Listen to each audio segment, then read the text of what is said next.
Hello दोस्तों, welcome to your educational channel.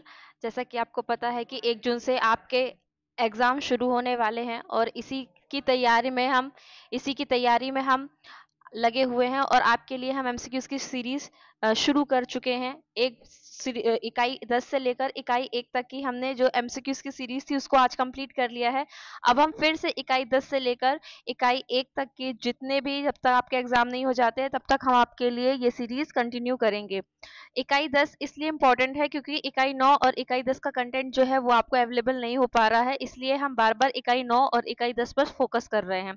तो चलिए ठीक है, अभी हम सबसे पहले इस चीज़ को गौर करते हैं कि जो पिछले वर्ष यानी कि 2022 का जब आपका असिस्टेंट प्रोफेसर का एग्ज़ाम हुआ था, तो जो पिछले एग्ज़ाम में आपके यूनिट 10 से इकाई 10 से कितने-कितने प्रश्न पूछे गए, कौन-कौन से प्रश्न पूछे गए, हमने इकाई के अनुसार सारे जो प्रश्न हैं उनको क्रमवार तरीके से लगाया हुआ है। चलिए हम आपको दिखाते हैं कि इकाई 10 से आपके करीब 16 प्रश्न पूछे गए थे। इन 16 प्रश्नों में हम देखते हैं कि हम कहाँ-कहाँ से ये प्रश्न आपके आए हुए थे। तो उसके पहले हम अपना सिलेबस देखते हैं। सिलेबस सबसे इम्पोर्टेंट है हमारे लिए। तो यहाँ पर देखिए मध्य प्रदेश का लोक साहित्य, लोक कथाएँ, लोकगीत, लोक गाथाएँ जो आपका एक प्रश्न बना था पवाड़ा से कि पवाड़ा शब्द किसके लिए प्रयुक्त होता है, वो आपका ये जो फर्स्ट टॉपिक है इसी से आपका जो प्रश्न है वो वहाँ पर बना हुआ था। ठीक है, ये जो यहाँ दिया है ना लोक गाथाएं, यहीं से आपका पहला वो जो पवाड़ा शब्द पूछा गया था वो आपका यहीं से बना हुआ था। तो ये एक भी टॉपिक हमको यहाँ पर मिस नहीं करने हैं। और प्रकीर्णन साहित्य भी हमने शामिल किया हुआ है। फिर मालवा बुंदेलखंड लोक कला के संरक्षण में शासकीय संस्थाओं की क्या भूमिका होती है, और फिर जनजातीय साहित्य के संरक्षण संवर्धन में शासकीय संस्थाओं की भूमिका, ये आपके टॉपिक्स थे। तो इन टॉपिक को लेकर हमने यहाँ पर पहले आपको ये दिखा दें कि जो आपका कंटेंट है ये यहाँ से, ये देखिए ये आपका इकाई 10 है और इकाई 10 में हम देखते हैं कि हमें लोक साहित्य और जनजातीय साहित्य दिखाई दे रहा है। ये उसके टॉपिक्स है और जो हमने इस पीडीएफ में, ये 15 पेज की पीडीएफ थी, इसमें हमने कंप्लीट किया था मध्य प्रदेश का लोक साहित्य। ठीक है, मध्य प्रदेश के लोक साहित्य में हमने लोक कथाओं के बारे में बताया था, लोक गीतों के बारे में बताया था कि मध्य प्रदेश में कौन कौन से लोक गीत होते हैं। ये मिक्स में था कि इसमें मालवा, बघेलखंड, बुंदेलखंड और निमाड़, इन चारों को शामिल किया गया था। ठीक है, यहाँ आप देख रहे हैं जो पवारा है, ठीक है, ये जो पवारा शब्द है ये मूलतः गाथा के लिए यूज होता है, लेकिन यहाँ पर भी लोकगीत में इसको शामिल किया गया है। अब हम यहाँ पर देखते हैं लोक गाथाओं को। ठीक है, यहाँ लोक गाथाओं में हम देख रहे हैं, आगे हम देखते हैं, हमने लोक गाथा को समझा, उसके बाद हमने देखा कि लोक गाथा किस किस प्रकार की है, कौन कौन से हैं, और वे जो हमारे विद्वान थे उन्होंने किस किस गाथा का कैसे कैसे वर्णन किया। ठीक है, ये सारे वर्णन के प्रकार है। फिर यहाँ हम लिख देते हैं लोक नाट्य। ठीक है, लोक नाट्य में हम देखते हैं माच, जिंदबा, नटंकी, गम्मत, स्वांग, मनसुखा, छाहुर, हिंगोला, खम्ब, स्वांग, रासलीला, पंडवानी इत्यादि। फिर कहावतें और प्रकीर्णन साहित्य में हमने देखा, यहाँ से भी हमारे बहुत दो तीन प्रश्न बने थे, जिसमें से हमसे क्या पूछा गया था, मुहावरे पूछे गए थे। जो बुंदेलखंड के और बुंदेलखंड के हमसे यहाँ पर मुहावरे पूछे गए थे। आगे हम देखते हैं कि ये जो आपको यहाँ पर दिख रहा है ये क्या है, ये आपको जो एग्जाम में पूछे गए थे प्रश्न उनका एक पुस्तक से लिया हुआ, जो हम पुस्तक से नोट्स बना रहे थे उसी पुस्तक में जब ये तथ्य आया तो हमने यहाँ पर उसको कॉपी करके आपको दिखाने के लिए रख दिया। यहाँ पर आपसे एक मौनिया पूछा गया था। ठीक है, मौनिया लोक नाट्य के अंतर्गत मौनिया पूछा गया था। आगे हम देखते हैं, एक ये प्रश्न आपसे पूछा गया था, चूंकि ये इसके अंतर्गत नहीं आता है, ये आता है आपका आदिकाल के अंतर्गत, पर जब हम पढ़ रहे थे तो बुंदेली लोकगीत और लोक गाथा जब हम पढ़ रहे थे तो हमें ये वाला शब्द मिला था, अपभ्र दोहा अपभ्रंश का लाडला छंद है। सेम टू सेम यही प्रश्न हमारे में आया हुआ था। ठीक है, आगे हम देखते हैं लोक गाथाओं के डिटेल में। यहाँ पर पवारा शब्द जो पूछा गया था, तो यहाँ देखते हैं कि परमार या पवार से यह पवारा शब्द बना, ये लोक गाथा के संबंध में आया हुआ था, तो हमने यहाँ पर इसको हाईलाइट कर दिया था। ये है, इसलिए पवाड़ा या पवारा के स्थान पर लोक गाथा या वीर रस लोक गाथा का प्रयोग अधिक समाचीन है। ये यही आपसे पूछा भी गया था। फिर ये ठोठिया एक पूछा गया था आपसे, ठीक है। तो ये हमने जब निमाड़ पढ़ रहे थे तो निमाड़ के संदर्भ में हमें ये मिला हुआ था कि ठोठिया क्या है, पूर्णतः महिला परक लोक प्रहसन है ना। ठोठिया की प्रस्तुति विवाह के अवसर पर की जाती है और बारात घर से ब्याहने के लिए जब विदा हो जाती है तो घर में जो महिलाएं बची होती है वो रात्रि में मंडप के नीचे ठोठिया खेलती हैं।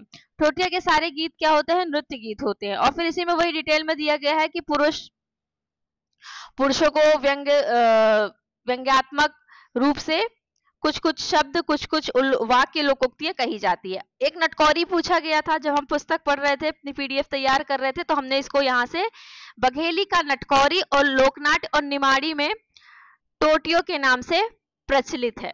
बघेली का नटकौरी, जब प्रश्न आपको आया था वहां पर, मैं प्रश्न अब यहाँ पर दिखा देती हूँ आपको कि प्रश्न कैसे पूछा गया था। आपसे पूछा गया था ये यहाँ मैं देखती हूँ कि ठोठियो या ठोठिया लोक नाट्य के संदर्भ में निम्नलिखित में से कौन सा कथन सत्य नहीं है। तो यही ये शब्द गलत हो जाता है कि यह बघेल खंड का लोक नाट्य है। यहीं पर आपका ये प्रश्न क्रॉस हो जाता है और उसमें यही पूछा गया था कि कौन सा नहीं है, तो यही आपका ये प्रश्न क्रॉस हो जाता। ठीक है, तो हम यहाँ पर देख रहे थे। उसके बाद हमने यहाँ पर क्या देखा था, यहाँ पर हमने जो आपके लोकोक्तियां पूछी गई थी बघेली से, उसके लिए हमने यहाँ पर ये रखा हुआ था कि रकरा शब्द का अर्थ यहाँ पर क्या होता है। ठीक है, रकरा यहाँ पर गाय या भैंस का छोटा बच्चा, ठीक है, लेकिन एमपीपीएससी ने गाय का छोटा बच्चा माना था। अब एमपीपीएससी को कुछ भी मान सकती है। फिर हमने यहाँ लोक नाट्य में हमने माछ देखा था, माछ के बारे में डिटेल देखी थी, वो हम मालवा के अंतर्गत जब देखेंगे, ये सिर्फ आपको बताने के लिए है। फिर हमने गम्मत देखा था, स्वांग देखा था, स्वांग के अलावा हमने देखा था यहाँ पर नटकौरी, जिंदबा, मनसुखा, छाहुर, हिंगोला, ठीक है, खम स्वांग, रासलीला, भवई, पंडवानी, लकड़बग्घा, ये सारे हमने लोक नाट्य देखे थे। तो पहला टॉपिक था, तो पहले टॉपिक में हमारा ये तथ्य कंप्लीट हुआ था। अब फिर से वापस हम अपने सिलेबस पे आते हैं। पीवाईक्यू तो हमारा यहाँ पर है, जिस पीवाईक्यू की हम बात कर रहे हैं ये प्रश्न यहाँ पर है। हम अभी शुरू करेंगे, लेकिन उसके पहले थोड़ा सा आपको डिटेल बताना जरूरी है, इसलिए ताकि आपको पता चल जाए कि आपके जो प्रश्न आए थे वो कहाँ से आए हुए थे। ठीक है, तो हम अगर अपना सिलेबस देखें तो सिलेबस में दूसरा टॉपिक हमारा क्या है, मालवा का लोक साहित्य और प्रमुख कवि और रचनाएं। अब हम इसको खोलते हैं और देखते हैं कि हमारे क्या क्या प्रश्न इस जो टॉपिक है पीडीएफ में उससे क्या क्या बना था। तो हमें मालवा में क्या चीजें पूछी गई थी, श्याम परमार की जो श्याम परमार है उनकी पुस्तक का नाम पूछा गया था, मालवा की लोक कथाएं। ठीक है, पुस्तक का नाम पूछा गया था और मालवा के साहित्यकार के बारे में हमें पूछा गया था, वो इसमें शामिल है। आपकी इस पीडीएफ में श्याम परमार ने बहुत मालवी लोक साहित्य पे बहुत काम किया था, नीचे उनका नाम भी है, मैं आपको अभी दिखाती हूँ। फिलहाल तो हम ये बता रहे हैं कि यहाँ पर हमने क्या क्या शामिल किया है। मालवा लोक साहित्य के अंतर्गत हमने लोकगीतों को शामिल किया है, ठीक है, और लोक कथाओं को शामिल किया है, लोकनाट्य जो है निवाड़ के वो हमने शामिल किए हैं। फिर जो माच बहुत प्रमुख कलाकार है मालवा का, तो मालवा के जो प्रमुख माच के कलाकार है ना, उनको भी हमने यहाँ शामिल किया। हो सकता है आपसे माच ना पूछ के, क्योंकि माच मालवा का है, सीधा सीधा उत्तर आ जाएगा, आपसे एक आध किसी विशेष माच के जो कलाकार है उनका नाम आपसे पूछ लिया जाए। फिर हमने यहाँ लोकोक्ति, कहावतें, मुहावरे जो प्रकीर्त साहित्य के अंतर्गत आती है वो हमने शामिल किया था। तो हमने लोकोक्ति में जो वहां की प्रचलित लोकोक्तियां हैं उनको शामिल किया था। फिर आगे हम देखते हैं कि जो कहावतें हैं उनको मालवा में केवाड़ा कहा जाता है, उनको हमने यहाँ पर शामिल किया था प्रकीर्णन साहित्य के अंतर्गत। फिर जो पहेलियां होती है उनको पारसी या प्रहेलिका कहा जाता है मालवा में, तो उसको भी हमने यहाँ पर शामिल किया था। उसके बाद हमने क्या किया था, जो वहां के प्रमुख कवि हैं जैसे श्री नारायण व्यास, ठीक है, और जीवनलाल नाथूलाल, पन्नालाल शर्मा नायब, इनसे हमने कितने प्रश्न भी बनाए थे जब हमने प्रीवियस में एमसीक्यूज किए थे। तो यहाँ और आगे हम देखते हैं आपके मदन मोहन व्यास मालवीय जी, ठीक है, और हरीश निगम, सिद्धेश्वर सेन, ये सारे बाल कवि बैरागी, मोस्ट इंपॉर्टेंट आपके एग्जाम में पूछा गया था, बाल कवि बैरागी एक ऑप्शन में दिया हुआ था, है ना। तो उनकी जो रचनाएं हैं ये सब उसमें शामिल है, ये सब मालवा के अंतर्गत आते हैं। आगे हम भावसारबा, इसका ये भी आपके जो एग्जाम है उससे पूछा गया था, भावसारबा भी ऑप्शन में था आपका। आगे हम देखते हैं, ये और लोग हैं, ये और लोग हैं। तो ये सारे लोग, और जो पुस्तक का नाम हमने, बहुत सारी मालवा की जो लोक साहित्य की पुस्तकें थी, इसी क्रम में जैसे हमने ये क्रम रखा है मालवा के लिए, सेम हमने ऐसा बघेलखंड के लिए भी रखा है, बुंदेलखंड के लिए भी रखा, निमाड़ के लिए भी रखा, कि पहले हम लोक कथा, लोकगीत, लोकनाट्य, जो भी लोक साहित्य है पहले उसके बारे में बात करेंगे, फिर कवि के बारे में बात करेंगे, फिर उनकी जो लोक साहित्य की जो पुस्तकें हैं उनके बारे में। तो यहाँ पर हम देखते हैं कि देखिए, मालवी लोकगीत, मालवी की लोक कलाएं, लोक कथाएं भी हैं आगे, ये श्याम परमार ने बहुत कार्य किया था इसमें, ठीक है। मालवी लोक साहित्य, ऐसे करते करते जो स्पेशल खास खास लोग हैं तो उनके बारे में आप यहाँ पर देख सकते हैं, कोई भी यहाँ पर नहीं छूट पाएगा। ऐसे ही हमने देखा आपके निमाड़ साहित्य के बारे में, ये ठोठिया को तो मैंने लिख दिया था उसमें, पर लोकनाट्य के संदर्भ में और वैसे भी अगर हम देखा जाए सिंगा जी के संदर्भ में निमाड़ बहुत इंपॉर्टेंट है। तो यहाँ पर ये सब आपकी पीडीएफ में शामिल है, ठीक है। बहुत बड़ी बड़ी पीडीएफ नहीं है, कुछ कुछ पेजेस की है। ये है आपकी